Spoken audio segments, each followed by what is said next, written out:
Cappers, gamblers, punters, hustlers, low baggers. Happy Wednesday, January 15th to all of you. Thank you for watching Sportsbook Review. This is Betting with the Bag. We have a packed show. Parlay Poppy coming off a very successful return to the show yesterday, going 3-1 on his action. He is joining the show right away because we have a huge NBA card, and we're going to get different looks at this NBA card. We got Trot Wham! Walter Trotter Wham Bam! Making a triumphant return as well to the show. Love my guy, Trot Wham. He's going to be joining us in about 8 or 9 minutes because Poppy and I only have 2 games to break down. Then Trot Wham will be joining us. Then Teddy Covers will be joining us. And then Maxwell Smart will be joining us to break down college basketball. What a show. Thank you guys so much for watching. I'm excited to be here and to be rolling with my guys, Poppy, Trot Wham, Teddy, and Maxwell.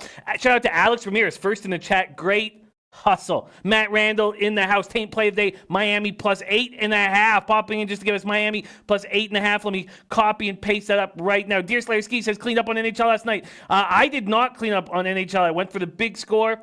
In the Blackhawks with the Blackhawks that I did not receive. I broke even because I went on the -1 line. And then Lightning -1.5 was right in the old Goocheroo. Then I hit that over 5.5. That was very easy with the Islanders, Red Wings. I mean, anytime Howard's in goal right now, I guess you got to take the opposite team total over. So that hit. But then I went on the under in that Pens Wild game, and that was horrible. Horrible. So I'm happy to hear that you cashed Deer Slayer Ski. Drexler says, Jim, I feel like I'm not worthy to comment. Come on. Absolutely, Drexler. Come on. You are a guy. We're a team here. We are a unit. Real video now is Joe, Rich, Steve Dunn, Dan Kelly. Oh, wow. Blazers +4, plus 189. Wow, okay. Going to copy and paste Dan Kelly's looks. I'm excited about this NBA card. I've done nothing with it. I've got 4 plays in 2 NHL games, but I've only made 2 of them because I'm waiting. I'm watching this market move right now. Res Mob in the house. Dana Delp, Mr. Ghoster, Billy Boxster, Canas Cat, Repula Gaming, Damon Santori, Nasty Nate in the house, Dylan Turner. Oh, Dylan Turner. Beautiful work last night. Beautiful work. And I didn't take Memphis because, oh, God. There's Steve in the house, Mitch Bruner. Shadow, 5-0 in NHL. You guys eating in NHL. Look, Rod's White 7-3 in NHL. I'm not. Sammy hit Blues -1.5 and Blackhawks plus 1.5 parlay. Joaquin Jordan in house 5-team parlay. Oh, look at that. Beautiful. Christopher Carter, Claudio S. Edrin, Bird, Alex Simeon. Sports have balls. Mr. Rizzo, Deandra Polk, Tomarino Tomor, Paco Healy, Carlos Perot, Jesse Daly, Ilya Katz, Ben Sports, 24/7, Brandon Cummings. Nice to see Brandon back next. Slats 45, Top Set, Rye Cape, Stephen Hoffman. Let's get to work right now. Let's bring in our guy, Parlay Poppy, coming off a very successful 3-in-1 day on the show. How you doing, Parlay Poppy in the house? We're coming to us live from Long Beach, California. How you doing, my man? What's poppin'? We're here. We're live, Jimmy. We did a good thing yesterday getting those cash buck plus prices. We have a huge slate of 2 very, very interesting games. So let's get right on to it, my man. How we doing today? We are doing great. We are doing great. The Cappers ready to get to work. Dan B in the house, perfect rotation. Poker Addicted 79, heart in hand. We want to thank all you guys so much because we just hit 60,000 subscribers on our YouTube page, and just want to give a big thank you to all you guys. We have nothing without you, and it means so much to us that that you like and subscribe and support us. It means so much. And if you want to do more supporting, you just hit that link at the bottom of the screen, which would take you to the best sportsbooks page for us, www.sbrvideo.com/thebag. That would mean a lot to me. All right, Zombie Pie says, Parlay Poppy, your plus moneyline NHL worked out great. Thank you. Let's get to work right now. Poppy, Blackhawks, Habs. Blackhawks, Habs. I find this a very, very, very interesting spot here, and the 6.5s are gone. All right. I couldn't believe Pinnacle moved it to 6.5. I just couldn't believe it, Poppy. I was sitting here like, I guess they were maybe thinking Carey Price wasn't going to be in the lineup, but because this is the first half of a back-to-back. I still want to go under this, but I saw that 6.5, and I was like, man, it's my Bet365 went from over 6 -120 down to -125. I'm like, oh my God, are they going to hand out a 6.5? Wow, and that's gone. Corey Crawford going to be between the pipes. Montreal born and raised Corey Crawford. Don't forget, 35-year-old goalie, knows he's the backup to Laner, but he's back in Montreal. We see goalies, Montreal born goalies, they come back there to the Bell Center and step up. Will he be doing that there? Money coming in on the Blackhawks as well. So okay. So there's still been a 7-cent move towards the Habs from the opening line, but there's a bunch of minus 185s. They are gone.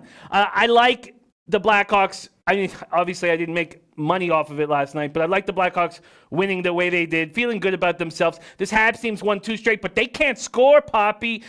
Carey Price stepping up right now, got his 46th shutout of his career. Come on, ties Ken Dryden. Dryden did that in 397 games. Ken Dryden shouldn't be used in the same sentence as Carey Price. Dryden only lost 10 games in the season twice. 10 games, that's the most he ever lost in the season. Price needed 662 games to get that shutout. Still no Gallagher, he's concussed. Byron, Drew, and Armia still out. Kubalik rolling. Taves scored the game winner. These guys feel great about themselves. Then they go into Montreal, and they don't party last night because they get in late. I want the Blackhawks, and I want the under 6. Disappointed I can't get 6.5. Poppy, take it away. Blackhawks, Habs. Yeah, that's 6.5, hanging around that minus 113 about an hour ago. Jesus, we missed a little bit on that. But, for me, it's a really difficult situation to put a case together for either side. I mean, absolutely terrible run that Montreal just went on before stringing together, 2 wins, albeit Calgary and Ottawa in a row. And the Blackhawks in the second half of back-to-back, the Blackhawks have been a tricky team to cap all year long. Now with Montreal, we know the struggles from scoring with the vast depletion of those forwards, right? What do they got? They have over 3 goals twice in the last 10 games. I saw Gallagher questionable, but we know he was not on the ice yesterday, so he's not going to be there today. The Blackhawks really need to continue to get wins, like we were talking about a little bit yesterday, to stay relevant. And on the remaining strength of schedule, it gets a little bit difficult for them. And they should be taking advantage of these teams like Montreal, who are absolutely dismantled on the offensive zone. But, I mean, Corey Crawford, Jimmy, I know he's done historically well against Montreal in Montreal because he's from Montreal, Jimmy. But, I mean, this guy's a mess, 2-6 straight up on the road.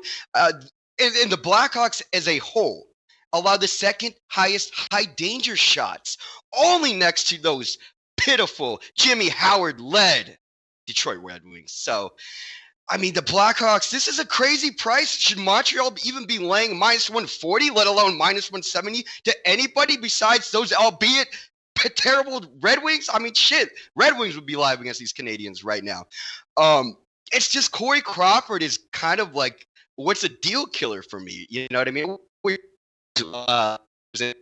him on a back-to-back. Get Corey Crawford out of there. But we do know that he's a stand-up guy from Montreal, so they got to put him here. I don't expect that he's going to get shelled here. You know what I mean? I mean, Carey Price is a guy who's Carey Price, Jimmy, and the under seems like it's the live look.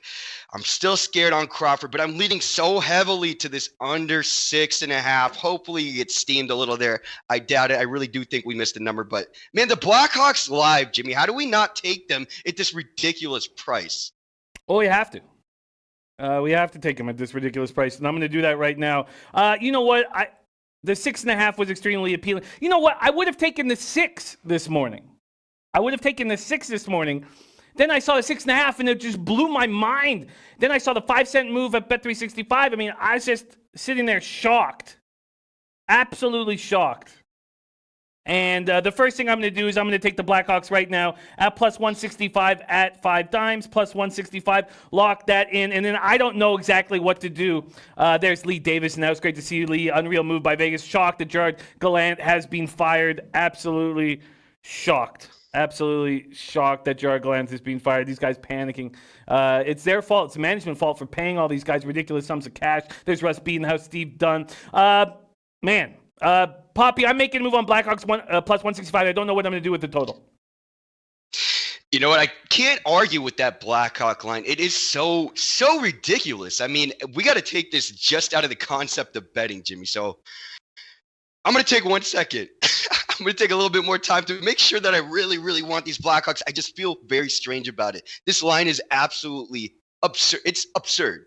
Completely. So we're going to take a little bit of time on that, but I can't argue with it, and I can't argue with the under. So let's hop onto this Blues, Jimmy the Bag. Let's get onto the St. Louis Blues. What's going on? We're going to get on this Blues. We're going to try calling you back very quickly here, see if we can get a better hookup with you, Poppy. I'm going to bring up this Flyers Blues. I've already taken the Blues at -1. That was -104.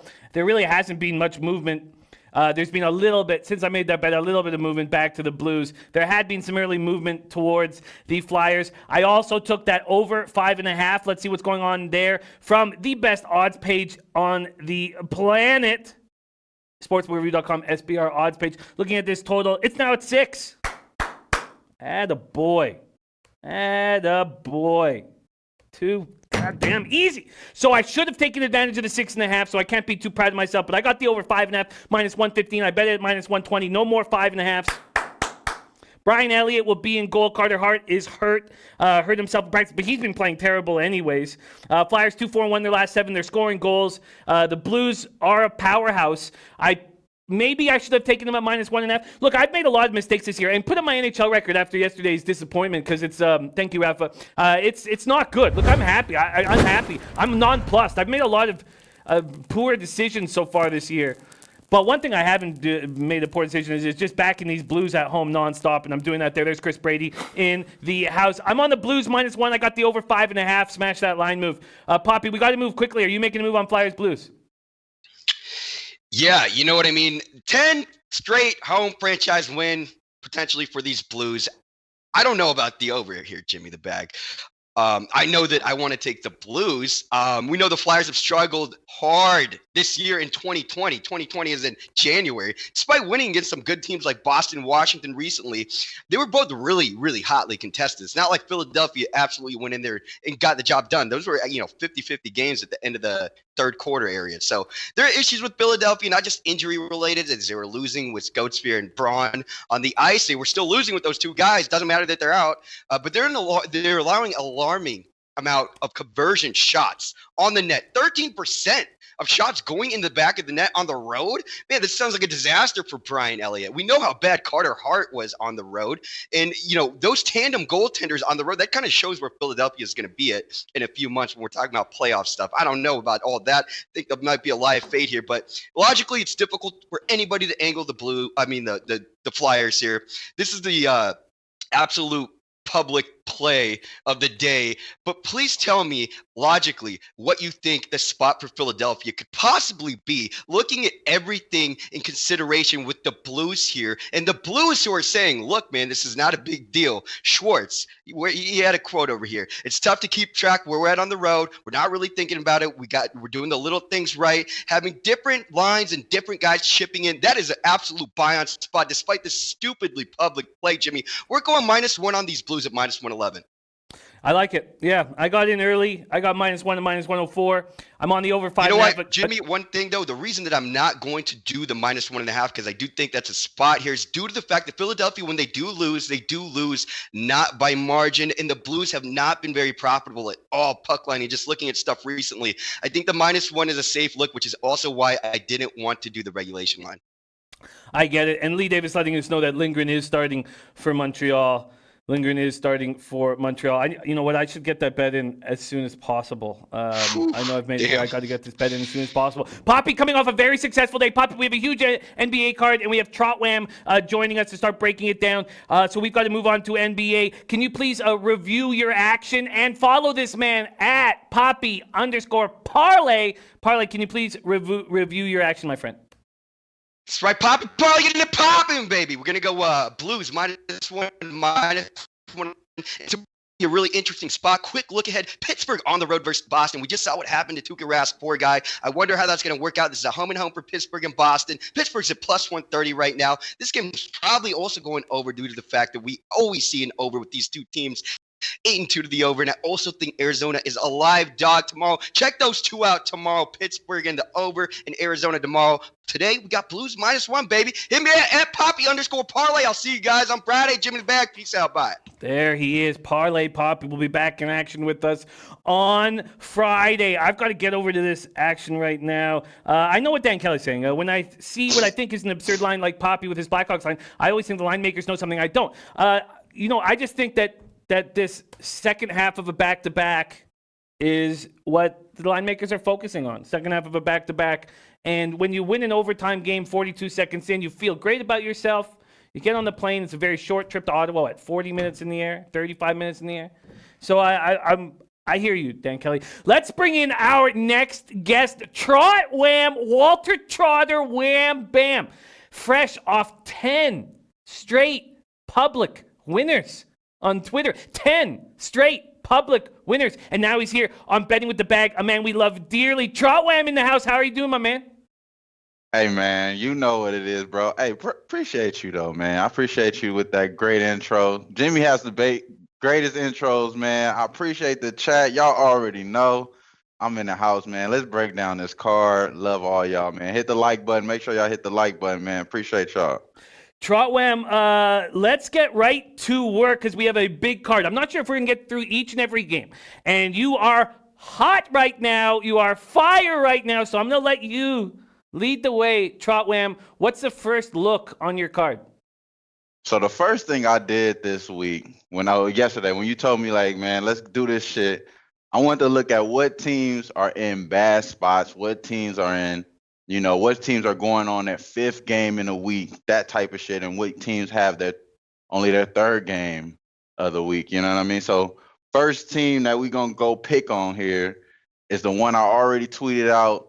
We taking Washington Wizards, or at least I'm taking the Washington Wizards, first half plus 2.5. The reason why Chicago is off there. This is going to be their fifth game of the week. They haven't won only but one game this year in 2020. They only won one game, and that was against the Detroit Pistons, where they're trying to ship everybody out. We looking at this Washington Wizards team. They got their shooter back in Bertrands. We know that boy been jumping out. He had a great game this year, coming out doing his thing. They got Bertrands coming, pretty much acclimated in the lineup already. He has a second game. He had 28 points I believe it's 18 points. 18 points last game. So he's getting acclimated into it. I think he had 28 fantasy points. That's what I was really thinking at. But going into why we like Washington, man, their last 5 games, they're 4-1 straight up. They've been underdogs every game. These last 5 games, they're straight up first in the money line. They have straight up 4 out of 1 in the money line. And I'm sorry, y'all. It's a little early in the morning. I'm trying to get these plays out. We're trying to get this money to y'all. You feel me? So the reason why I like Washington, they've been doing good in the first half, straight up. They've been covering the money line. Covering the money line and covering the spread. And then they have, all-star voter getter who's possibly going to be an all-star, and Bradley Beal. I believe he's going to win the matchup in Zach LaVine. We're looking at, as far as the big man matchup, it's kind of one of those things we're going to just call it a quits there. But in this game, I like the way it's looking, man. This is the first play that I'm making. It's the first half, Washington Wizards, and I like the way they've just been covering lately. On the other opposite side, Chicago Bulls, they really don't have that much to live for. I like the way to look at them possibly when Otto Porter comes back. But other than that, I'm not betting on them right now. They haven't won but one game, and that was against Detroit Pistons. And very, very interesting look to start off your card. Wizards first half. They're coming up that 127-116 loss at home to the Jazz on Sunday night, so they're fresh.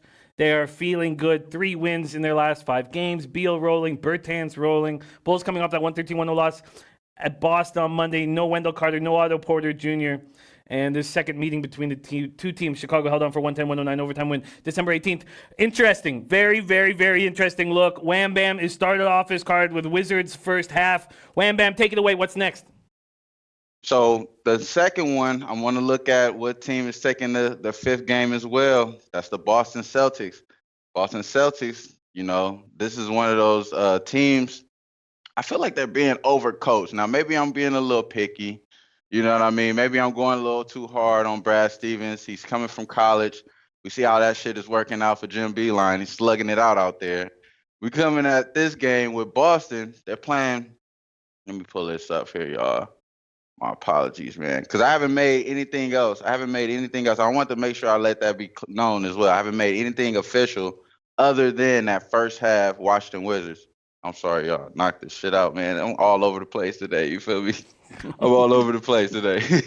Hey, but for Boston, I believe they're playing. Who they're playing today, Jimmy? I think it was one of those teams. This game right here. I was thinking I don't want to go against Boston, even though this is their fifth game in a row. I mean, fifth game in 7 days. I don't want to go against Boston right here. I think they're in the backup spot, and I got the lights back on. You know what I'm saying? We paying the bills over here, but I don't have nothing really to say about this Boston team, even though this is their fifth game. The game that I really do like, and I think I came in this show. I think I'm going to make this play. I like Sacramento. I think Sacramento is in a great spot today. They're the most rested team coming into these games today. They're the most rested. So as far as like Sacramento, they only played 3 games this week in 7 days. They only played 3 games. And on top of that, and I remember Boston is playing Detroit. So I'm thinking about fading Detroit because, like I said, you know, they're trying to shoot everybody, but Boston is playing Detroit. That's one of those games that I kind of don't want to make official right now. I want to listen in, see what y'all talking about in the chat. I don't really think that's a good game to be betting against, but the Sacramento against Dallas off of a back-to-back, you know, we've seen what they're doing with Porzingis. As far as like Luka's been phenomenal, but I really can't trust a lot of their bench. And then if you're looking at these young kids, this is kind of sketchy, you know, because we're trying to bet on a Luke Walton driven team. Luke Walton is trash as fuck, you know what I mean, as far as a coach wise. But the Kings, they're in a great spot. This is their 3rd game in a week. You know, this team is coming off of a back-to-back. And then as far as Dallas, you know, it just seems like they're not really playing really right. And they're another team. This is their 5th game in 7 days.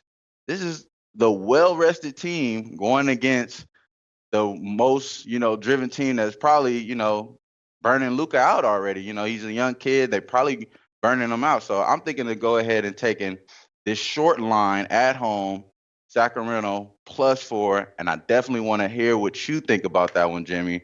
You know, Sacramento seems like a good spot, brother. They do.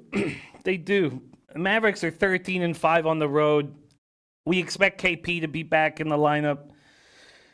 I'm not sure if KP's going to be back in the lineup, but I expect him to. Look at De'Aaron Fox, Belicha. These guys are going off right now. Going off. Bagley getting more comfortable. This makes sense. But like Brian Kabalik saying, I'm not putting money on the Kings. I am hesitant to back the Kings 8-12 at home in any situation. You know, Dallas coming off smashing Golden State, putting out no effort last night. This is a Kings or nobody. A Kings or nobody spot. But I don't know if I will be backing the Sacramento Kings here. And we know in that Celtics-Pistons spot that Tatum is not going to be in the lineup. But with that being said, oh, yeah. Okay, so we just saw 5 dimes move it to 9. So we're waiting for that to change. It's still 10.5 at Pinnacle. I'm expecting that to change soon. This is a bad spot for Boston. Not only is Tatum not in the lineup, but it's the first half of back-to-back. They're in Milwaukee tomorrow night. They've beaten the Pistons in 6 of 7. And yeah, Bogdanovich out for the Kings. Yeah, he's missed 6 straight games. Princess Lee let us know Bogdanovich out for the Kings. He's missed, so he's going to miss his 6th straight game. Yeah, I'm hesitant to make a move here. I wouldn't mind pitching some spots to you, though, Wham, right now that I'm very interested in. And from the props market, man, when the Blazers are playing a guard-driven team, CJ goes off, and Lillard goes off. Now, CJ's not been very good this year, but what we saw with the Blazers against the Hornets was, look, these guys are coming back at it. They're coming back at it. Now they play the Rockets. The Rockets pace very fast right now, third in the NBA. I want to take a couple things here. First off, I'm very interested in this under. It opened at 236. It's now at 235. Rockets were in Memphis last night. Shout out to Ski Profit and all you guys who were on the Grizzlies. I wish I had pulled the trigger. Just too scared. But in saying all that, if I know the Rockets are going to play at a fast pace, and I know that Harden's going to be guarding either McCollum or Lillard every time down the floor, I'm very interested in taking player props overs for the Blazers guards and under the 236. Trotwam, what do you think of this Blazers-Rockets spot? So the Blazers, you're saying taking the Blazer guards over and the under in the 226? 236, yes. 236. Okay, so that makes sense to me. If you look at, this is another team that's off of a back-to-back, that's possibly playing their not their fifth game, but they're playing their Houston. Let me see. I had them right here. I had the shit right. Yeah, they are playing their fifth game in 7 days as well. This makes sense to me as well, Jimmy. I mean, going against these teams, they're human beings. Come on now. Like, this shit is way too much basketball. Going up and down against all these heavy, strong motherfuckers, man, that shit is not easy work. So I definitely like the way, you're thinking here, brother. You know what I mean? And you look at Portland, they're not in a bad spot. This is their fourth game. And as far as the last 3 games, you look at the offensively, Houston has been holding it down. That's because they're holding a lot of a higher pace than Portland. But I like what you're going there defensively. You're going to give it to Portland. Like I said, they're slowing it down a little bit more. So they're possibly a little bit better off there. I like that look right there. And, I'm a big Melo fan. It's probably one of my favorite players, watching basketball. So I definitely like seeing him win. So go ahead, bro. I like that. What do you think about, so the reason why I didn't pull the trigger this morning on the under when I saw it go from 236 to 235.5 was that this Blazers team is 18th in the NBA in pace over the last 5. And they're going up against the tired Houston team. So my expectation will be that they'll push the pace against Houston. So Trotwam, my worry, we lost Trotwam there for a second. My worry is that the Blazers' pace has been slower of late, 18th in the NBA last 5 games. But against the tired Rockets team, they might push the pace. And that was the only thing that concerned me. What do you think of them pushing the pace in this spot? No, I don't think so. I mean, their last 5 meetings, all those games have been going under. 4 out of the last 5 meetings for them has been going over. The latest one did go over. Which one was? I believe it was in November 18th last year. So that one did go over, but it slightly went over. So I like this probably to keep the same type of matchup, or at least it's the same type of blueprint. Because everybody knows D'Antoni is coming in with a certain type of game plan. So they have the same game plan as well. So I think you have a good edge on this, Glean. And then on top of that, like I said, man, this is the 5th game, brother. It's the 5th game. The under has to probably cash in this, because we're not looking for Portland to really go out there and try to outscore you. They're trying to, slow down the ball, slow down the pace, and just make more consistent shots. Coysmore saying Westbrook play is going to go over. Ski Prop says Westbrook is going to be ready to run. My ideal with this is that there's Ill Wise joining us too. I'm very close to pulling the trigger. It's 22.5 for CJ. I'm just going to write it here. And 25 for Dame, 25.5. And we just know these guards are just going to be going at each other and at each other and at each other. All right, I may make a move. I may not. Let's move over to another interesting prop spot, and that's Nikola Jokic. Jokic right now is healthy on a team that's beat up. So with this spot, we're not no Paul Millsap, no Gary Harris, and Gary Harris, I should say, and Jamal Murray are questionable, so they're banged up. And then we've already heard Borrego take Biyombo out of the starting lineup and put Cody Zeller in that lineup. I know that Cody Zeller could run the floor, but man, these guys, Bismack Biyombo is just going to be in there for 6 fouls against Jokic. I see Jokic going to the line nonstop. I see Jokic putting up points, and we're getting a 21.5 player prop for Nikolai Jokic. Let's see what the market is telling us here in this game. And NBA's I've been so hesitant to make moves this week, but we're looking good. Rafa, can you pop up my NBA record after that 6-1 Friday? The record is fine. I mean, it's not great, but it's fine here. This Denver-Charlotte game, Denver opening up at -12.5. Now there's 11s across the board. Total at 212.5, now down to 210. I feel like Charlotte can cover this big number, but after Denver played so bad against bad teams, I'm hesitant to take Charlotte here, but I like Jokic over 21.5 points. Trotwam, take it away. Charlotte, Denver. That one is a little tricky though, just because his last 3 games, he had 20 points, 19 points, 33 points, and that was against the Clippers, Cleveland, where he had 19 points. That's the reason why I'm scared. 19 points against Cleveland, like shit, damn Jokic, you could have did better there. But 33 points against, the no center Dallas and Mavericks. So he did have 47 points against. He did have 47 points against Atlanta Hawks. This kind of makes up that same sort of matchup to me as somebody that's trying to shoot a lot of threes, long deep threes.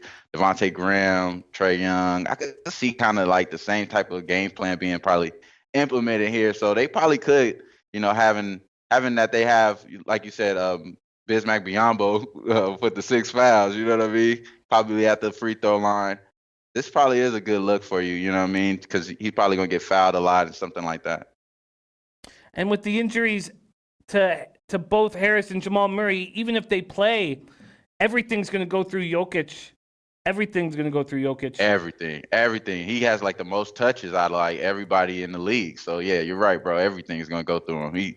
Everybody in the league, as far as like Harden, everything, he still like has that same game plan. So I really like what Mike Malone is doing. I think you're on to something, bro. Like I probably came out with that Cleveland one with the 19 points. That's the only thing that scares me.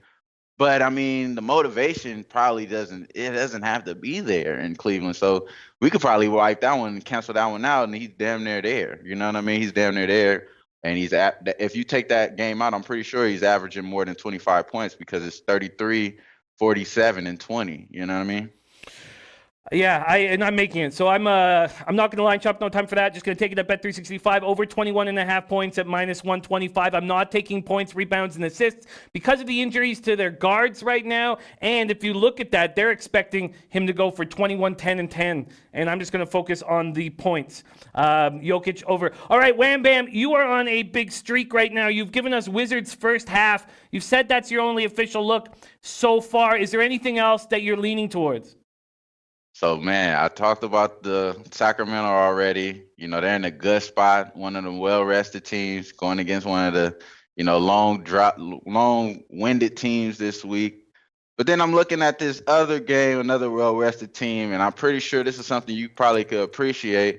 I'm looking at the Toronto Raptors, possibly, cutting this little streak of OKC a little short now. We do know this streak is hard to go up against. This is a real good team. The young man said he's going for 20-20-20 is Gillis Alexander, you know what I mean, which he's been playing really great.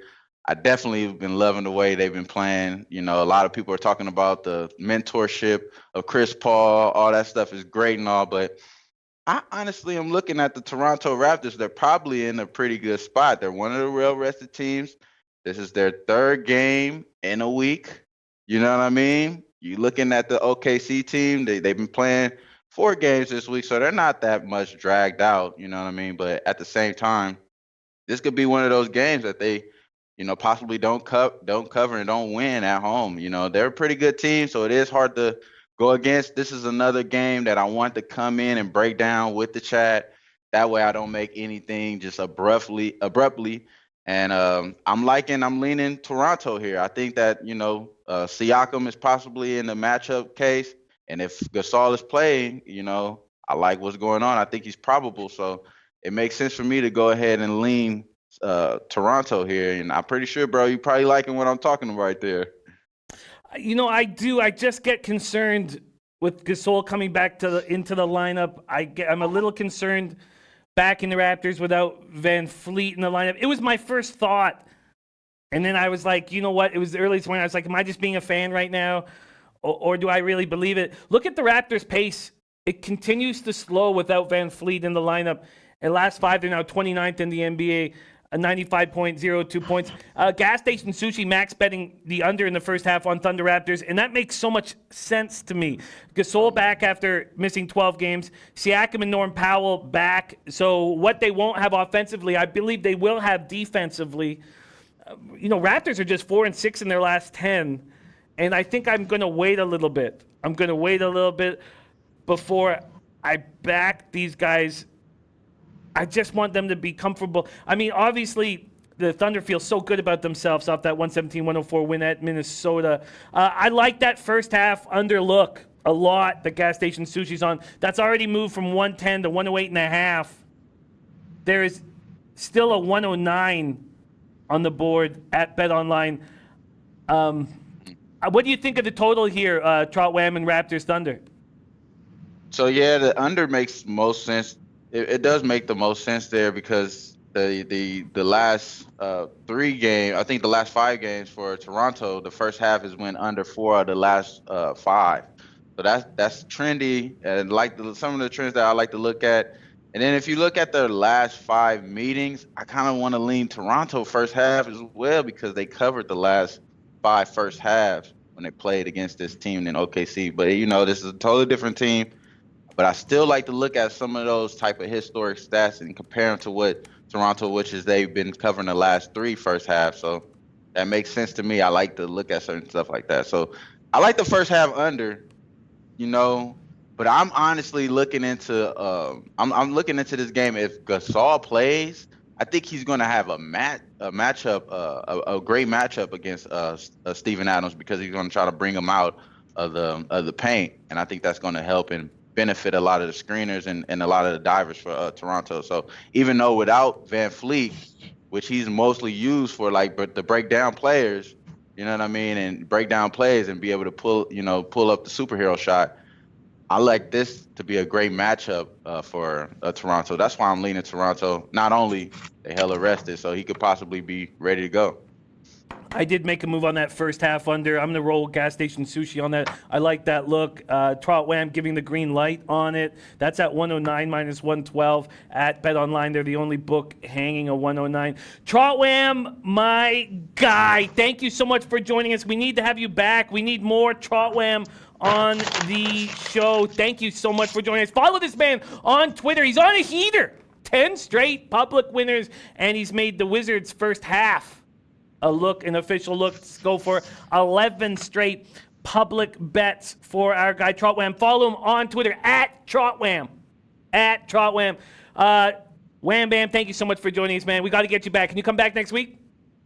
Hell yeah, bro. Hell yeah. Same time, same place, man. Let's do it. Wham Wednesday, Wham Talk Wednesdays. We doing this real talk. But like you said, man, I'm on a little hotter right now, but hopefully we can keep this shit going and keep getting this money, man. My wife and shit, she's trying to spend this shit. So I guess I got to keep getting it, man. This shit's all bad. But appreciate everybody in the chat. My guy, Ski. Man, I definitely want to see what Ski on today. You know what I'm saying? See what he talking about. See if he's leaning any of these plays for sure, bro.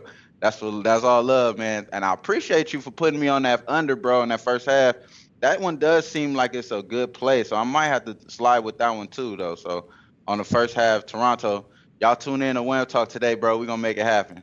I love it, and I will be tuning in. I'll also be checking out your Twitter to see what you're on. There he is, Trot Wham, in the house, coming to us live from Long Beach, California. Next up, we have Teddy Covers coming to us live from Las Vegas, Nevada. Teddy Covers, my man, how are you doing on this Wednesday morning? I'm doing pretty good today, Jimmy. I got no complaints this morning. How about yourself? I'm doing okay. Okay, but I'm ready to pull the trigger on this big NBA card. I think there's a lot of angles. We've been breaking it down. So far, I've made 2 moves. One on the Jokic over 21.5 points at minus 125. A lot of juice there.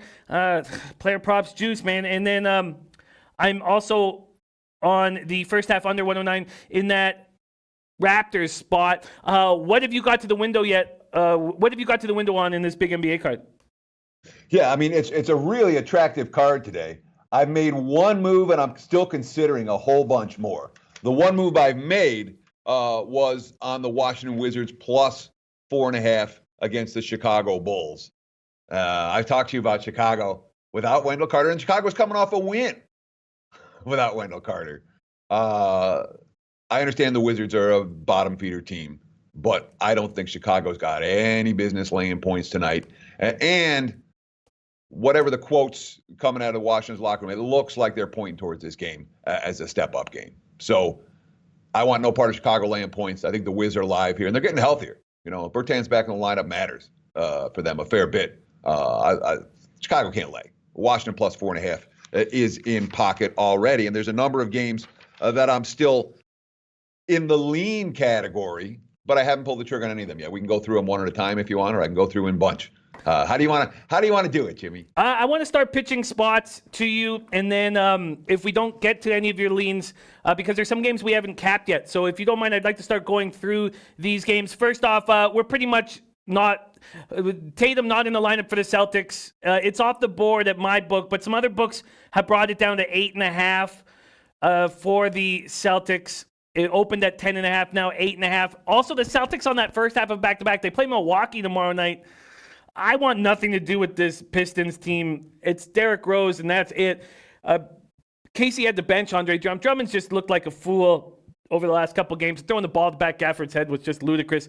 I'm not making a move on Celtics Pistons. I wouldn't mind just moving past it, but it is the first on the board. Did you have any lean in this spot?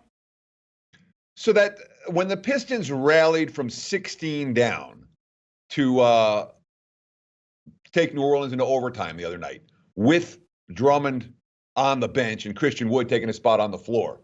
So I watched that fourth quarter, and Detroit did very little right.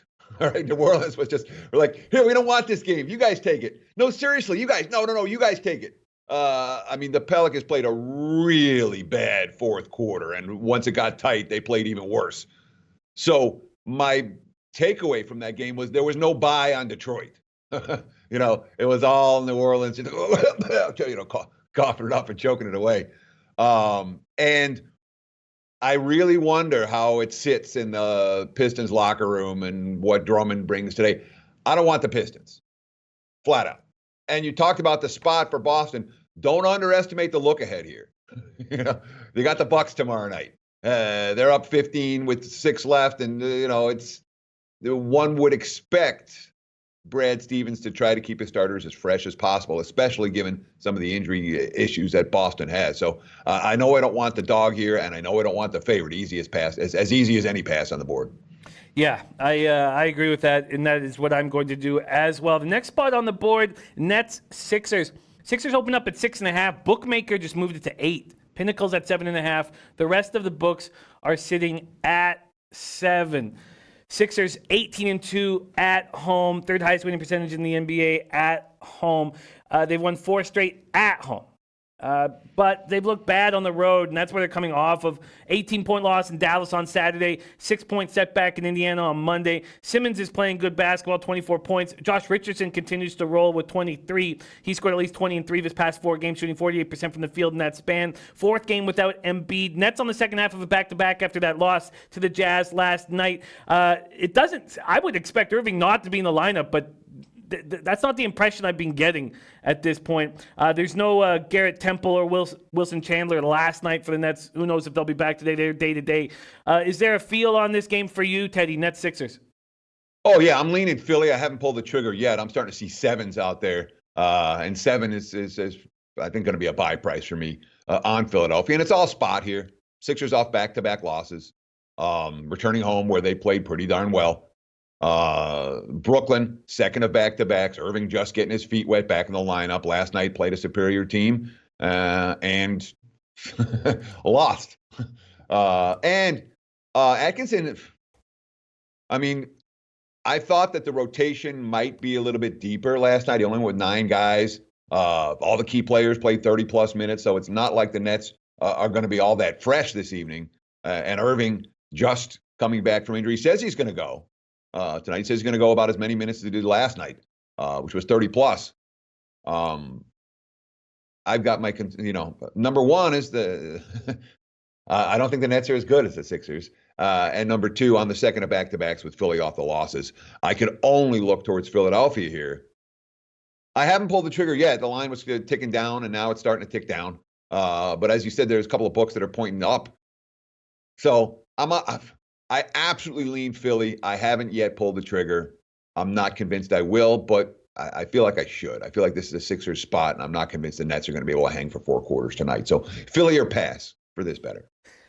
Next up, we have Spurs Heat. Heat open up at -5. They're now at 5.5. The total goes from 221.5 up to 222. Heat pace last 5, slowing down 23rd in the NBA. Pacers pace last 5, 12th in the NBA with 102 possessions a game.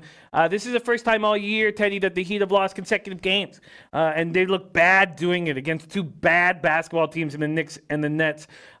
James Johnson comes in out of nowhere. I mean, the guy was a healthy scratch, 18 straight games, comes in, puts up 19 points, 6 to 7 shooting. A bunch of my friends work at Scotiabank Center, what was the ACC in Toronto, and they got to meet James on several occasions, and he's such a great guy. He's just beloved, still beloved in Toronto. Spurs have won 3 of their past 4. They beat the Raptors on Sunday. DeMar DeRozan rolling, but that was an important game for DeMar. I wonder if he continues to roll. I wonder if the Heat clamp down defensively in this game. I feel like this total, just might be too high at 222.5, especially if the Heat do clamp down. Teddy covers Spurs Heat. Yeah, I certainly wouldn't talk you out of an under in this game. And with Miami off back-to-back losses, they're talking defense. The defense hasn't been where they want it to be. And it's not like the Heat are all about pushing the pace these days. But with an under here, the biggest concern is absolutely the Spurs three-point shooting. Because when San Antonio starts hitting threes, they put up some big numbers on the scoreboard. And they've been doing that of late. And the quotes coming out of that Spurs locker room are as positive as I heard anything all year. So my initial lean is, hell yeah, Miami off back-to-back losses. This is where you want the Heat big time. And back-to-back losses against teams they feel like they should beat, where they were road chalk in the bad fourth quarter against the Knicks and all of that. It does feel like a Miami spot. But San Antonio is showing buy sign right now. All right. And this is a team that stunk and was the worst point spread team in the NBA for a long time. And when you have a bottom feeder ATS that's showing buy sign, and it's a legitimate buy sign, the quotes are there, the play is there. We expect this from a Popovich team. They've been pretty good, and they're capable of raining threes. And you have to wonder right now, Miami, with all the success they had over the first half of the season, I mean, you talk to anyone, you say, name me 3 players in the Miami Heat. They go, Jimmy Butler, maybe they know Bam, There's a sense, there's a feel that maybe Miami is overachieved. And maybe there's a sense this team comes back to earth a little bit. So my initial lean was towards the Heat, and I really talked myself out of that. It's a clear pass for me at this stage. There's a lot to like about San Antonio tonight. I'm not sure if there's a lot to like about Miami. Miami's a team I want to watch very closely this next week or so, because they may be an overachiever primed for a significant correction in the markets. Pinnacle's leading the way to the over at 222.5. I don't really want to go up against that market move right now. I made a move on the first half under 109. It's our gas station sushi. Great capper in our chat. Vegas guy himself is on max betting that first half under. It makes sense to me with all the new pieces coming back, and then no Fred VanVleet to penetrate. Did you make a move on Raptors Thunder? So on Raptor. No. So that's a great game. All right. And my first lean in that game was, why is this spread so low? It's got to be Toronto. The markets are telling us that Toronto's the right side here. And obviously Gasol back in the lineup. The under there makes a ton of sense. All right. Gasol's not an over guy when he comes back in. I don't know how many minutes he's going to get. I don't know if he's starting or if he's going to come off the bench. There's a lot of ifs here for the Toronto side. OKC has been and continues to be the best point spread team in the NBA, the biggest undervalued commodity in the league. That won't go on forever. And this spread, it stands out. It's looking short. I thought this number would come a good couple of points higher, and it didn't. And that may have something to do with Gasol being back in the lineup. It may have something to do with Toronto. They treaded water with everybody out. But now it is a roster that is fully healthy. But it may take a couple of games for the Raps. And OKC's been nothing but undervalued. So I can totally understand an under here. A first half under, a full game under. Gasol, all he does is going to slow pace. And with VanVleet out, that slows the pace. And OKC first game back off a successful road trip. I'm not convinced they're looking to push. Under does make a lot of sense. in this one. I certainly wouldn't try to talk you out of that, Jimmy. And it's gone down a full point in the last 20 minutes. I mean, we're down to 211.5 from that 215 opener. Wizards, Bulls, Teddy on Wizards full game. Trotwam on Wizards first half, and Ski Profit agreeing with that look. Next up, Pacers, Timberwolves, Indiana, Minnesota. Minnesota opening up as 2.5-point dogs, home dogs. That's where they stand right now. This total has not moved from that 218.5. Pacers playing slow last 5, but just got Brogdon back on Monday. So he almost had the triple dub, 21 points, 9 assists, 7 boards. They beat Philly 101-95 at home in Indiana. Now they're starting a stretch of 6 of 7 games on the road. Wolves are 5-5 since stopping that 11-game losing streak. And Andrew Wiggins, doesn't make the top 100 NBA players this year, whines and bitches about it, steps up for the first, 10 games. In Canada, we were just waiting for him to stop trying or caring or whatever it is he seems to do. And, he's just disappointed us as a number 1 overall pick. And, I think, though, after scoring 10 points last game, in a very, very ugly loss to Oklahoma on Monday night, I have a feeling that he steps up. I'm going to take a look at his player prop right now. Pacers, Timberwolves. Have you made a move here, Teddy? No, I'm certainly tempted by Indiana in this point spread range. All right, the Pacers have been an undervalued commodity. There's a lot of upside for this team when you talk about the second half and who's going to make a run in the Eastern Conference. With Brogdon back, with Oladipo on the horizon, I think Indiana has potential to be legit contenders in the East, and they're a one-way team for me. They're a team I'm either going to back them or I'm going to leave the game alone. I don't know if Sabonis is going to go tonight, and again, Turner's capable of doing it without him. We don't know if Cat's playing. Again, I mean, this Towns thing just keeps going on and on and on. Is he getting back in the lineup tonight? Oh, he's maybe. Oh, he's maybe. Oh, he's maybe. One of these days he's going to show, and the money's going to pour in on Minnesota, and that's your spot to bet against the T-Wolves, that first game back for Towns. But, there's not a lot to like about Minnesota. There's a lot to like about Indiana. If I'm playing the game, it's only Pacers. I haven't made a move on them, but they're certainly on the list. Sammy and Neva saying this game is a trap on a back-to-back. Unkefer, my guy Mark Unkefer, is play of the day is on the Pacers. And Tom Marino does not believe that Indiana is a contender. He's leaning Minnesota at this spot, and there are no Minnesota props right now. So let's wait to see if Cat is in. Player props, by the way, I'm speaking of. Let's see if Cat's in the lineup. Next up, Hornets, Nuggets. We've already talked about this spot. I mean, with a banged-up backcourt, I think Jokic is going to get a ton of run. But also, this 11 points right now is appealing to me. It opened up at 12.5. Is there a move to make here in Hornets Nuggets? Well, I mean, the Denver injury report's ugly for tonight. All right. There's no Millsap for sure. It's very, very questionable whether Jamal Murray's going to play. He's dealing with a bad back. And of course, Gary Harris is questionable tonight as well for Denver. And I know I don't want Denver without Murray and Harris in the lineup. And the Jokic prop makes a ton of sense tonight for the Nuggets. And it's a Nuggets team that all year has played up or down to their level of competition. They are not a team I have any interest in laying double digits with at home. They've shown us repeatedly that they're incapable, or they struggle with focus when they're not stepping up in class. This isn't new or different for Denver. It's been that way all year. So I know I don't want Denver. So then you say, all right, well, you want Charlotte?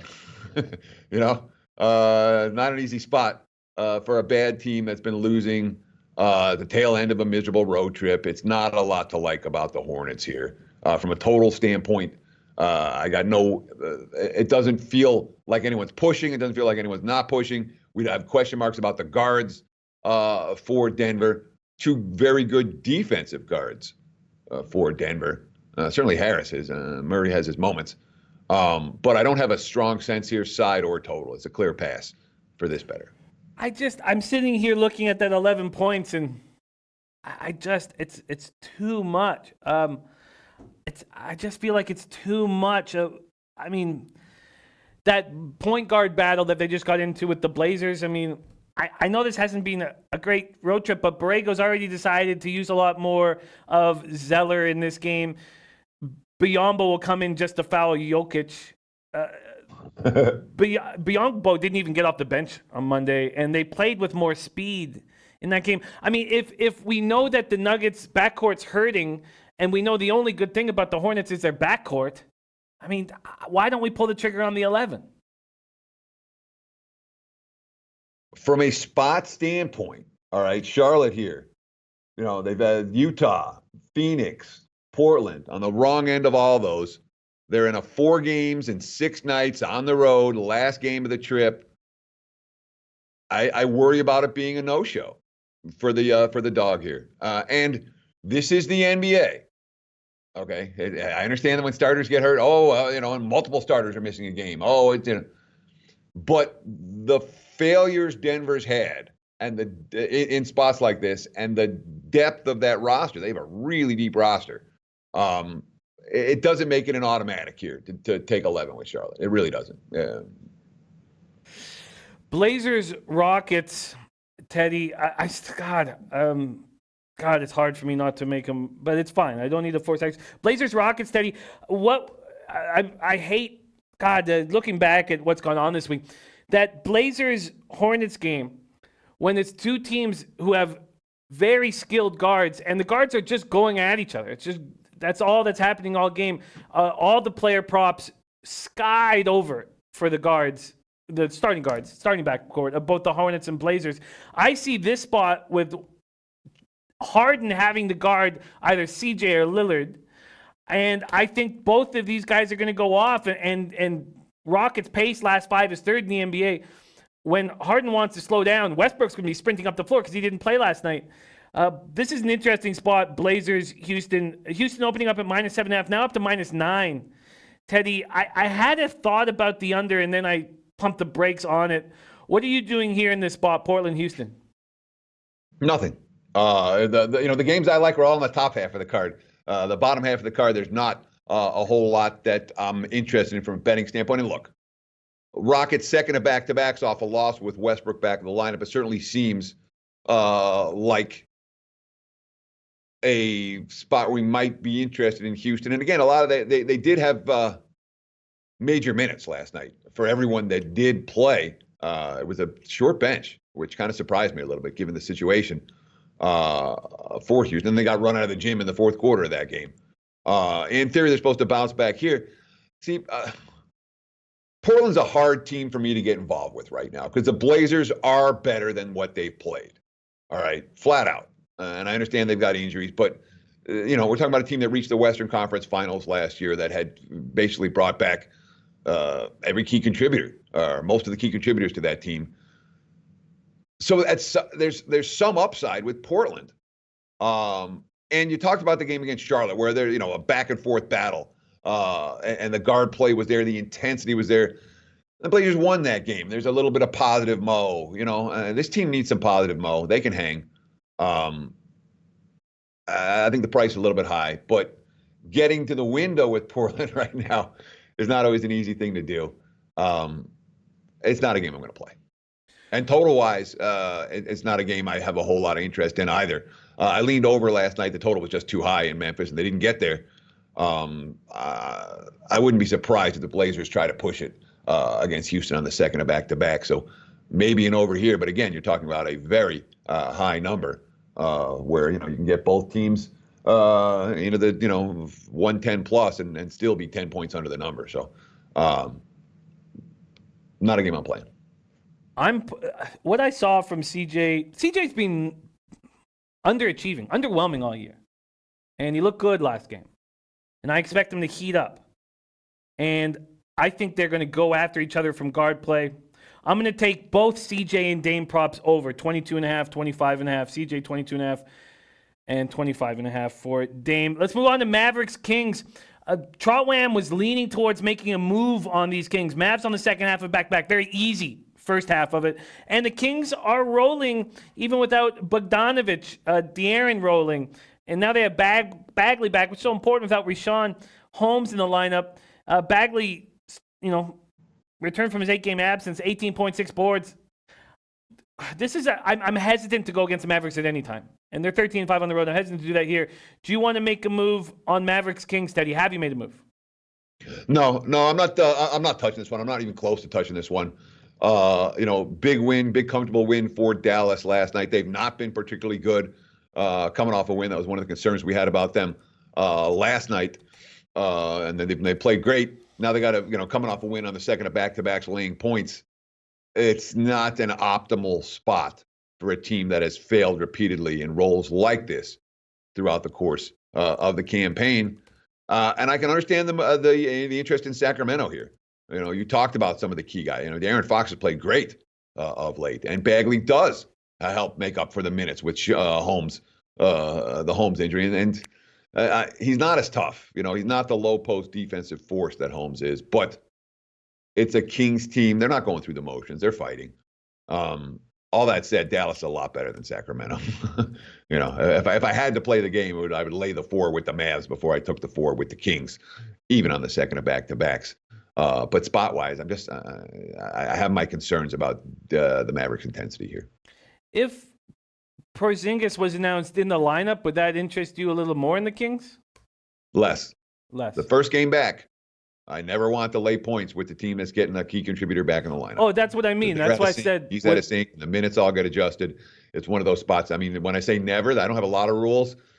That's a pretty hard and fast rule for me. When one of the team's top scorers comes back that first game back, unless it's some kind of a huge emotional dealio. Well, then there's an exception. So I guess it's not a rule. But rarely do I get involved laying points with a team that's getting a key contributor back in the lineup after an extended absence. Well, that's what I mean. That's why I was asking, would the Kings become more appealing? Because I like the Kings here, and if KP came back, I could possibly pull the trigger. So if KP was back, I know that you're not going to be on Mavericks, but would the Kings become a possible bet? So I've got a, I don't want to talk about it too much. I've got a good source in Sacramento, and my source is not bullish on the Kings. I'll just put it that way. Saying that there are issues inside and outside the locker room in the organization. I mean, Sacramento is a weak organization. It has been a weak organization. No, I'm not getting the winner with Sacramento.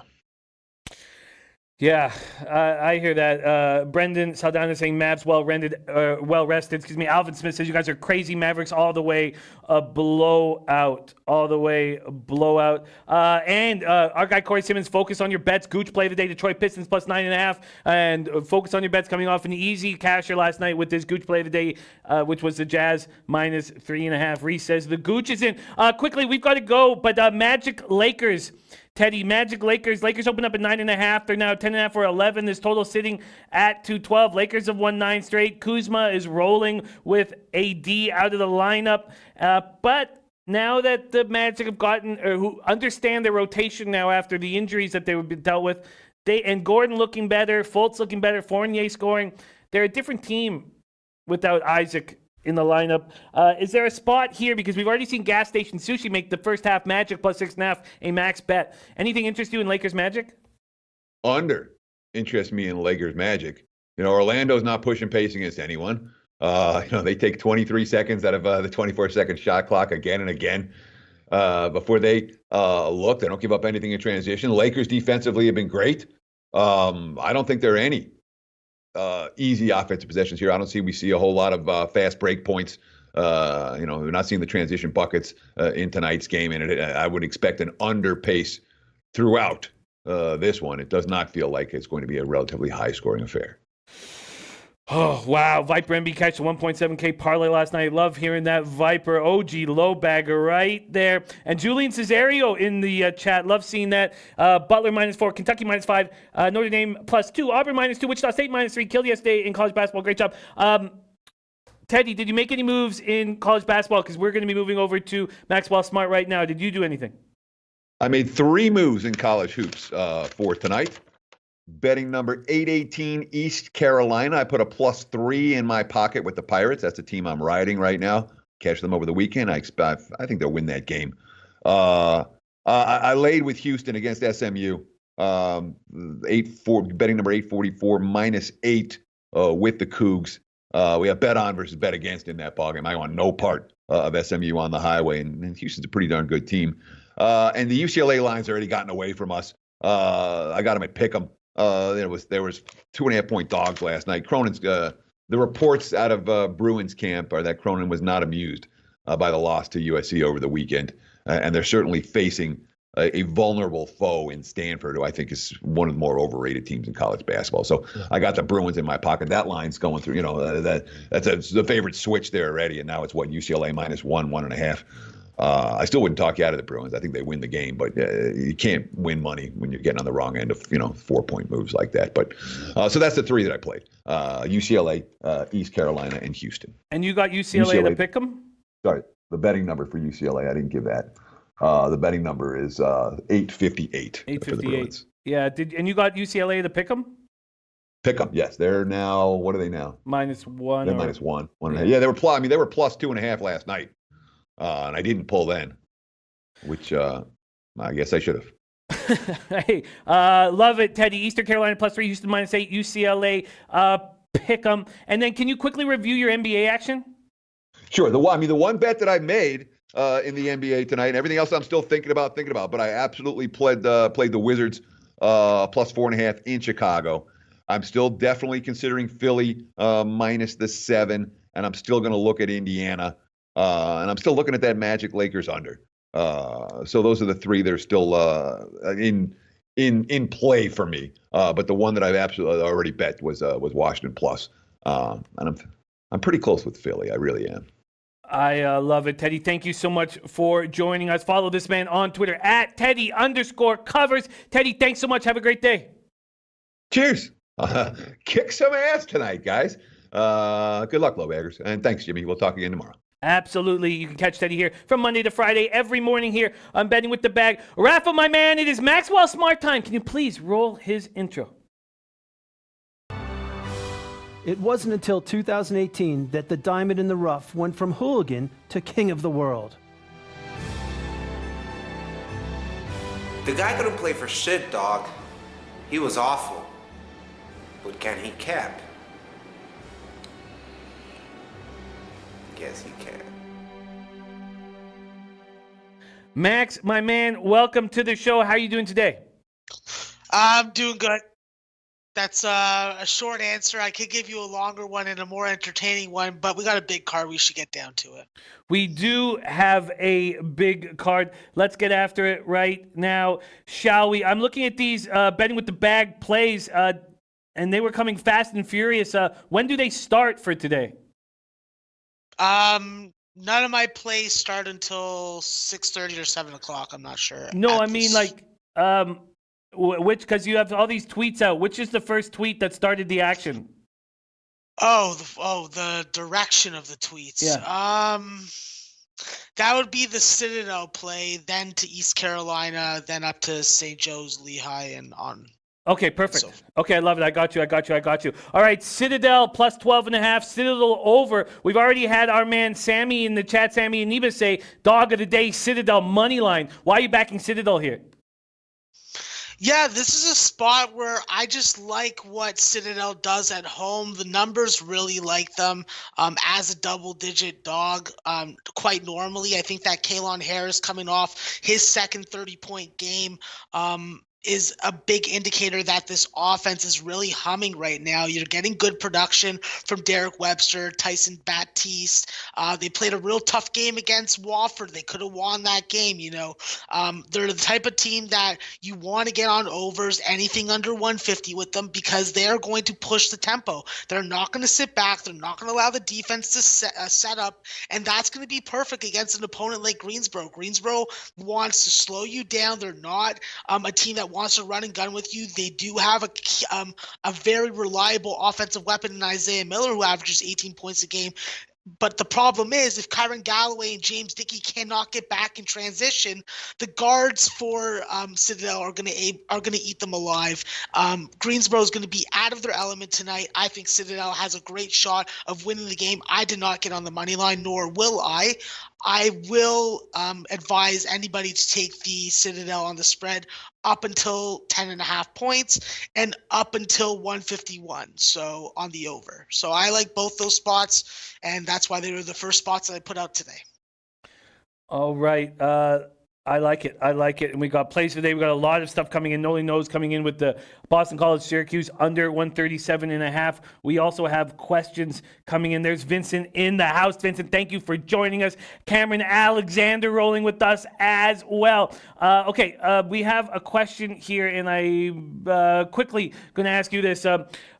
Coy is more wondering how you feel on Alabama money line and the over. Let me get to that right now. Alabama money line and the over. Sorry, my computer moving a little slow there. Alabama money line and the over. Let's get that here. Auburn, Alabama. Auburn opening up at -2.5. There's now a 1.5 at Heritage and 2s, and this total stuck at 159. What do you think of backing Alabama in the over here? As far as the total, I'm not really interested in getting on the total at all. I think that this is an Alabama team that definitely has rewarded bettors when they've been betting them at home. This is a team that has been putting money in your pocket, plain and simple, all year. This is an unusual underdog spot for Alabama as a team, but you also have to read between the lines and think about what this rivalry is, where these programs are right now. I think that Auburn is a short favorite for a reason. There's a lot of fear that Alabama can win this game outright. And when Anthony McLemore pokes the bear and starts the fire up, well, you're going to hear Coach Nate Oates start talking in the media, and that's exactly what happened. I think that there's going to be some animosity in this game, and I look for Kira Lewis and John Petty to dominate in the backcourt against Samir Dowdy and Javon McCormick. I think that Auburn is in trouble tonight, and they may have had a good football season, but Alabama's taking this game in basketball. Interesting, but you are not making Bama an official play. Not at this moment, because I see 2s on the board when half an hour ago there were 2.5s. Yeah, no, I hear that. Okay, let's keep rolling, Max. Our guy, Stephen Lewis, jumped in the chat saying under 138, St. Bonaventure locked in. You are also on this St. Bonnie's under. Break down this game for us. Yeah, for the St. Bonaventure team, this is a team definitely that controls the paint. That's one of the main reasons why I like this team. I think that Osan Osuni coming back has just been a revelation to this team. They really learned how to play and win without him. And now that he's back in the lineup, he just changes the complexion of the team. And the Bonnies have dominated inside since he's come back. Over the last 6 games, the Bonnies are outscoring their opponents by a very large margin in the paint. And I think that's going to be critical tonight. I think that they're going to utilize the shot clock. They get good ball movement, having Dominic Welsh and Kyle Lofton out on the perimeter. And I think that they're going to really just put the work in tonight. I think that this is the St. Bonaventure team that you would have want to get on them on the spread at -5 when they opened. At 8.5, 9, it's a play that I can't advise anybody making. But as far as the under, this is a spot where I think that dominant guard defense has a major factor in this. And the reality is, I just don't trust UMass to get production from the wing positions. This is a team that doesn't shoot the 3-point well enough from those positions to give me fear. I think that there's matchup advantages that favor the Bonnies all over the place. I'm not going to dwell into them right now because we're short for time, but this was a spot that I would have taken the Bonnies in the under up until 134.5. Wow, beautiful, beautiful. So we have Stephen Lewis and Max on this St. Bonnie's under. You are on East Carolina and the under. Teddy Covers also on East Carolina. Tell us why you're back in East Carolina tonight.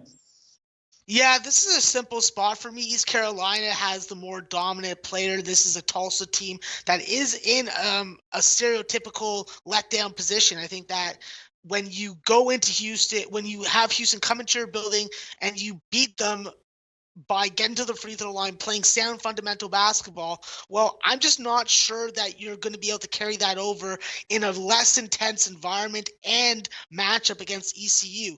what we have to remember about ECU, and I didn't remember and went against it, was this is a team on a 7-game home winning streak. This is a team that definitely plays their style of basketball. They get some clutch 3-point shooting from guys like Tristan Newton. I think that Jaden Gardner is one of the most dominant players in the American, and if he can give you 21 and 10 like he's able to pretty much every game, I think that this is going to be a grinded out style which fits Tulsa's MO. And I think that with this ECU team, I got to just keep on riding them. I think that the odds makers are undervaluing them. There is significant value on my created lines towards it. My power ratings like it also. This is a spot where you take the home dog on the spread or you pass. And as far as defense, these are two teams that definitely play a lot of defense. I don't expect either of these teams to get past 65, and I expect it to be an ugly game. All right, East Carolina and the under being backed by our Maxwell Smart. The next look on the board that you're rolling with is Lehigh at home against Navy. Lehigh opening up at -1. They're now -3. You got in at -2.5. Why are you backing Lehigh here? Yeah, this is a Lehigh team that I think that just situationally in this matchup, they have advantages. I think that you do have a young Lehigh team that does run out Evan Taylor and Reed Fenton, but both have good size. Both are strong enough, and I think that they know how to score the basketball in ways that are advantageous versus a certain opponent. I think that they're smart ball IQ players. Jordan Cohen definitely has stopped taking a lot of threes, really focusing on getting into the paint, using that extra space that the NCAA created in the offseason, and getting to the free throw line and making free throws. He's leading the offense, and with James Karnick in the middle, I think that the Canadian has to play a significant role tonight. Slow Navy down. Don't let Cam Davis go off, because that's a guy that you really got to be fearful of. I think with John Carter Jr., you know that guy is going to penetrate the bucket, so give him some space, force him to take that jump shot. You're going to be more successful that way. Navy's scoring offense is last in the Patriot League, so if Lehigh hits 35 to 38% of their shots, I think that they win this game by more than 3 points. Next on your card is the under in Rhode Island St. Joseph's. That opened up at 154.5. It's been going up and down. You got on it at 152.5. Why you like the under here?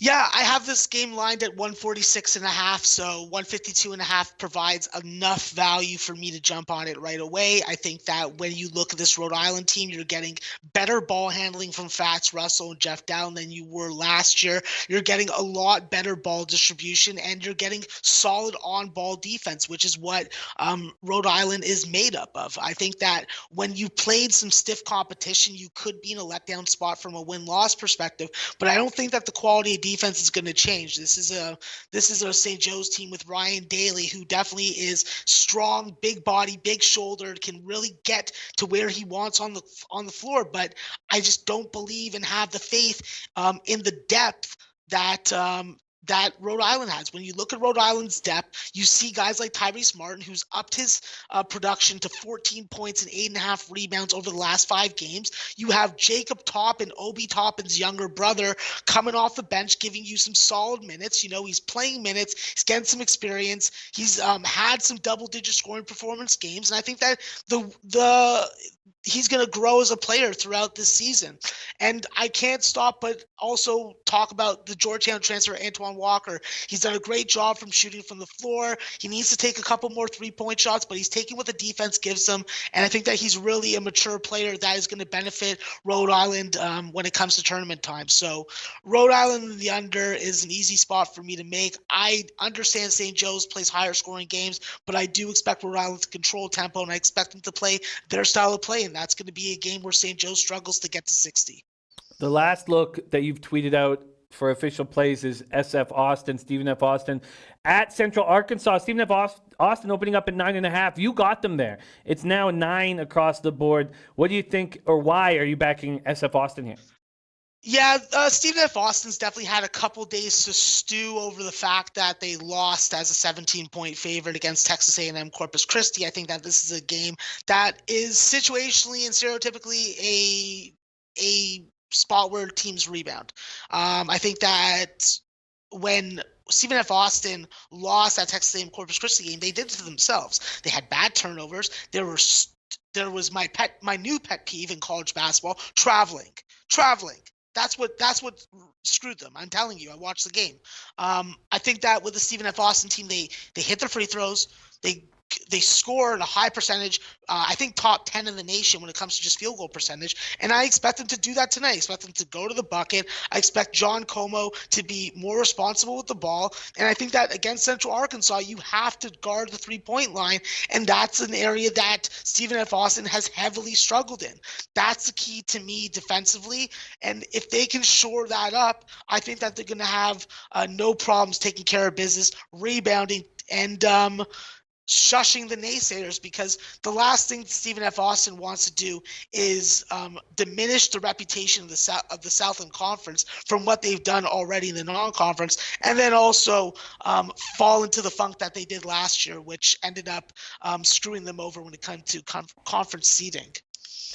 These are the looks Max has jumped on to start the day. Citadel over 146.5. Citadel plus 12.5. Eastern Carolina plus 3. Eastern Carolina under 138. St. Joe's under 152.5. Lehigh minus 2.5. SF Austin minus 9.5. And the St. Bonaventure under 138 minus 111. We're going to hear Max's additions. But first, our guy Brendan Saldana says, Jimmy, can you ask Max what he thinks about Marquette minus 3.5 at home against Xavier? 3.5s across the board, although BetOnline has moved it to 3. This total at 144.5 across the board, Max. Xavier Marquette. Okay, so there's a guy that I'm fading in his college basketball picks. It's an asshole move, I know, and he's on Marquette. So I'm going to bet Xavier. I'm not going to make it official for the show. I don't even agree with the fade, but I'm taking it. So wrong person to ask about this Marquette game. Okay, all right. Okay, let's keep rolling. You know, capping is a tricky game. It's a tricky game. You have different reasons for jumping on different plays. Max, let's start getting to your additions. There's also some marquee games I want to ask you about, but let's get to your additions, if any. Do you have any? Yeah, I'm going to make a couple additions, so I'll make it short and sweet. Let's go to the Big West Conference out in beautiful California, where the water is bought from Canada, and we're going to go with UC Irvine here. I think that at 7.5 points to up to 9.5 points, there is value on this UC Irvine team going into Fullerton tonight. Listen, Jackson Rowe is back.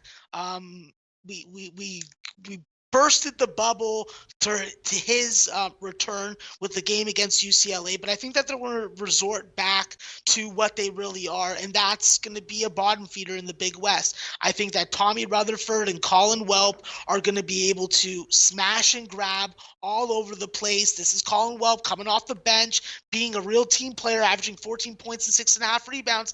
This is a spot where it's UC Irvine or you don't bet the game. Simple as that. UC Irvine, Max, you want -7 at -115 or -7.5 at -103?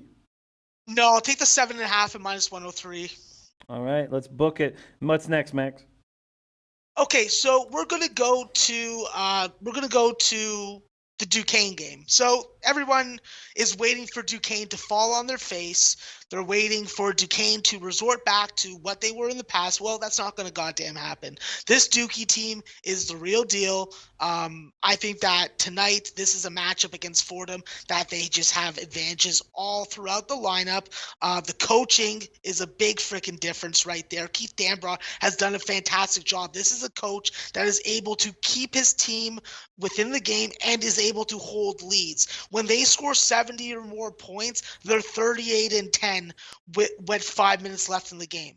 This is a team I expect to win. I expect them to win convincingly, and I expect them to be led by some of their fantastic players. Sincere Carey is a point guard that no one talks about. Great hair, great ball skills. Marcus Weathers has turned it on. He's a double-double machine.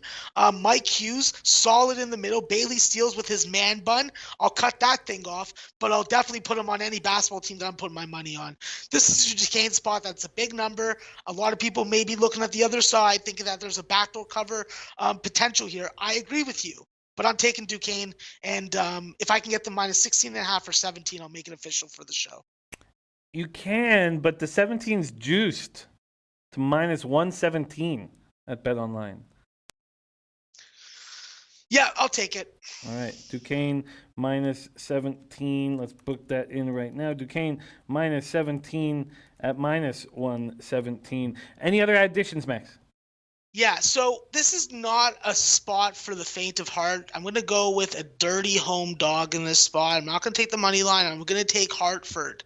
Hartford is going up against Stony Brook. This is a series where Stony Brook definitely has dominated. They've had some serious wins. They just beat Vermont. They beat New Hampshire handily and Maine handily. But I think that Malachi Foreman and Elijah Olandi are going to have a little bit of problems going up against this Hartford team. I think that Hartford definitely is more improved since Malik Ellison, the Pittsburgh transfer, joined the lineup. He is the only player in the conference averaging a double-double. I expect for him to be dominant and really take this opportunity to put the team on his back and get it done. I think that with Miroslav Staffel at 6'10", you have good size. Bring on some of the young bucks like PJ Henry and Moses Flowers. These guys can score the basketball and they can get back and defend. I like that about this Hartford team. I'm not saying that Stony Brook doesn't defend, but also when you got a solid, experienced point guard like Tracy Carter, who has played in Power 6, Power 7 ball, if you want to call it, I think that that's going to be the difference in the game. I think that the experience, I think that the sound defensive skill, definitely really good at picking balls and really pressuring ball handlers. This is a team that ranks very high when it comes to steals in the league, in the conference, excuse me. So Hartford plus 7.5 or plus 8. If I can get that, I'll make it official for the show. You can get some 8s. There are 8s on the board right now. Let's get them for you. Here we go. Let's get them for you. Hartford right now up against Stony Brook. And here you go. Plus 8 at minus 113 from Pinnacle. Does that sound good? Yep, that's respectable. All right. Hartford plus 8 at minus 113. Any other additions, Max? No additions that I'm going to make right now on the show, but I can guarantee there will be more additions throughout the day. Sweet. And you made a bunch of additions yesterday on Twitter, and I will be going over them for your record. All right, we've got not very much time left, but some big games. A lot of people talking Seton Hall, Butler. Butler opening up at minus 5.5, now minus 4.5. Max, what do you think here? Yeah, this is a spot where the number definitely is value on Seton Hall. I think that's the way that you have to play it. But as far as I'm concerned, this is a really tough Butler team that has definitely been a lot more sound and suffocating at home. I think that you got to take some of the past performances out and just really think about where the matchup advantages are and can they stop the best player in the nation in Miles Powell. And I'm just not convinced that they can do that. So I'd be looking at Seton Hall, but at 4.5 compared to the 5.5 that were out yesterday afternoon on the openers, it's hard for me to jump on it now. The point makes a big difference. Next big game, Kentucky, South Carolina. South Carolina home dog plus 6, now 5.5.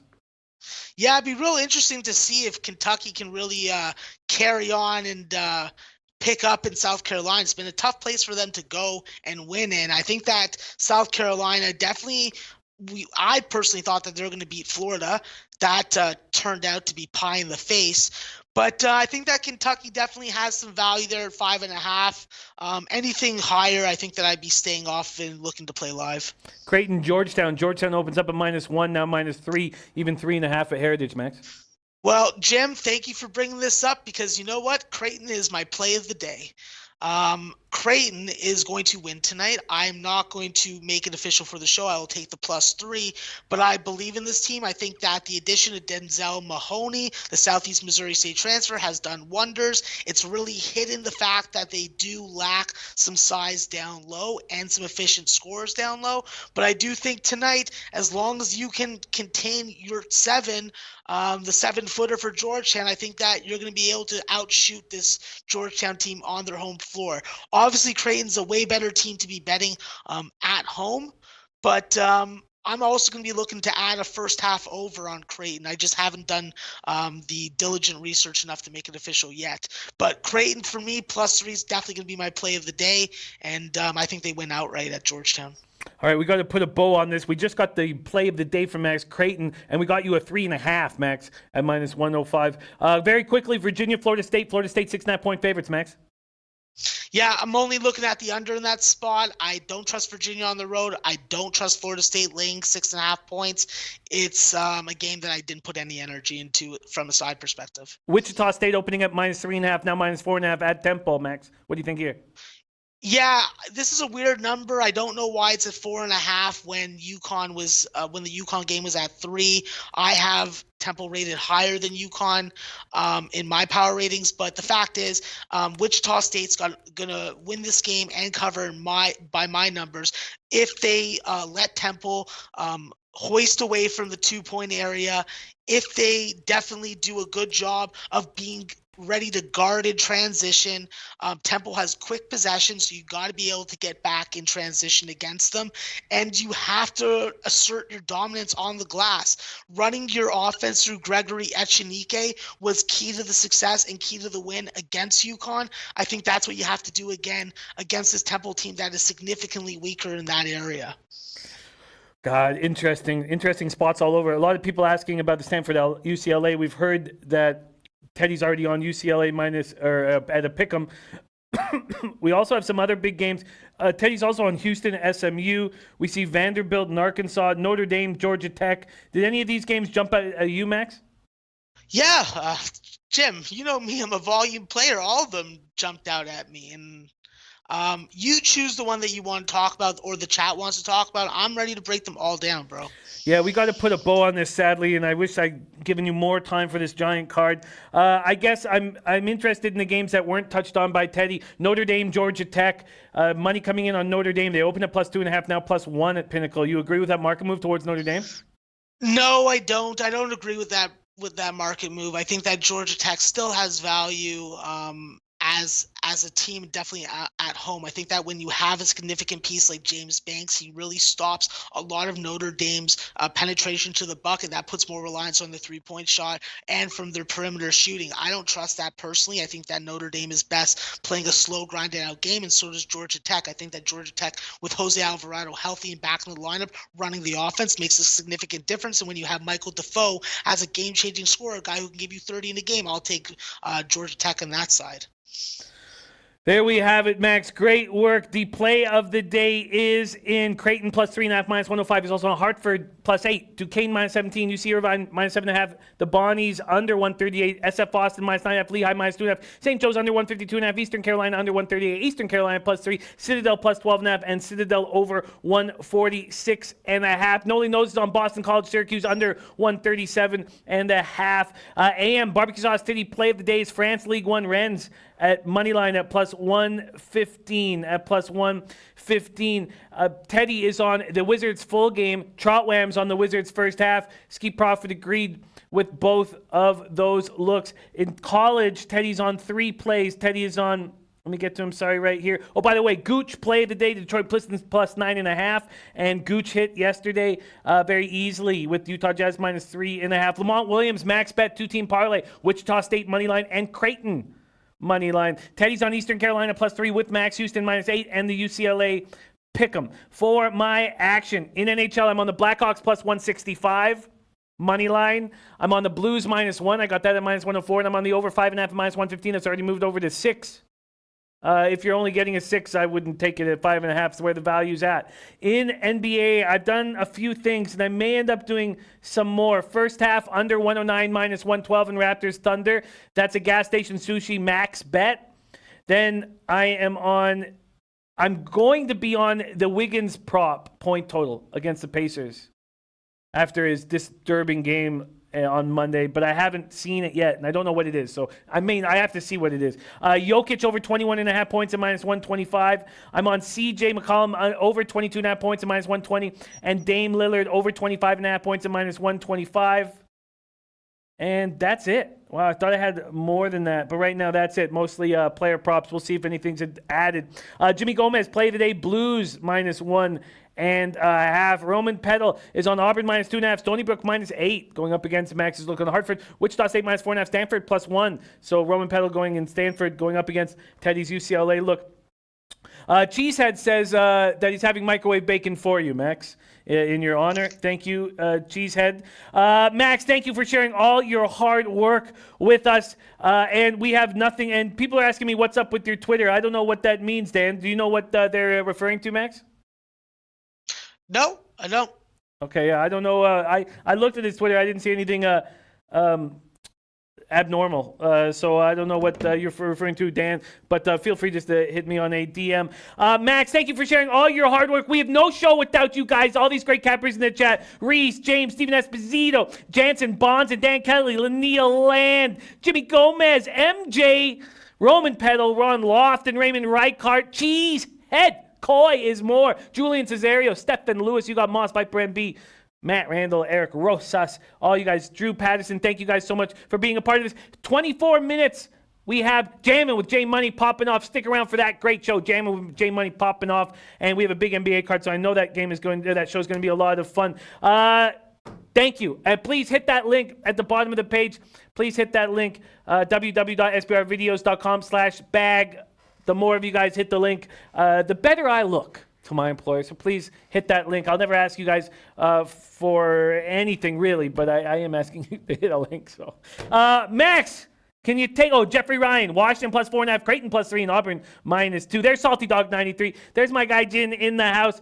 Max, can you take us home with a leche? Yeah, absolutely. I can give you a big leche coming off a big night. Hopefully, I can carry it over to today. But of course, guys. Leche, Elo's bookmaker.